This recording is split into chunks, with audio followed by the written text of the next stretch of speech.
Tonight, a Callaway County water supply system is facing multiple violations for drinking water standards and failing to monitor its water well. The Missouri Department of Natural Resources says the Mocaine Water Co-op missed requiring monitoring reports, and its water has tested high for bacteria. ABC 17's Dan Messinio spent the day in Mocaine. He joins us in our studio, and Dan, officials say the water co-op also didn't report the violations to the public. Joey, the Missouri Department of Natural Resources tells me the Mocaine Water Co-op is supposed to test the water every month. And if it doesn't, it has to notify the public, which it failed to do.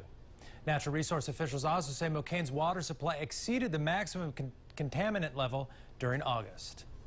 The Department of Natural Resources says consistently monitoring drinking water ensures it meets health standards. But the Mocaine Water Co-op public water system reportedly hasn't been doing that. Mildly concerned. I think as a citizen, I should kind of watch that. It is a water co-op, so it's owned by the people who live here. Natural resource officials say the Mocaine Water Co-op didn't submit required water samples for 6 months during a 3-year period, resulting in a major monitoring violation. The Department of Natural Resources has now released a public notice outlining the violations. I did receive a notice recently that said there was some monitoring problems there with the frequency. A Mocaine resident told me off camera that the reason for the lapse in required monitoring, the monitor quit and didn't tell anyone. In the report, officials also say the Mocaine water sample from August showed high levels of the bacteria coliform.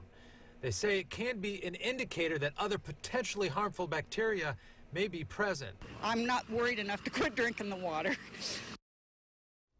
Officials tell me the September water samples from Mocaine were all clear. I reached out to the Mocaine Water Co-op for comment.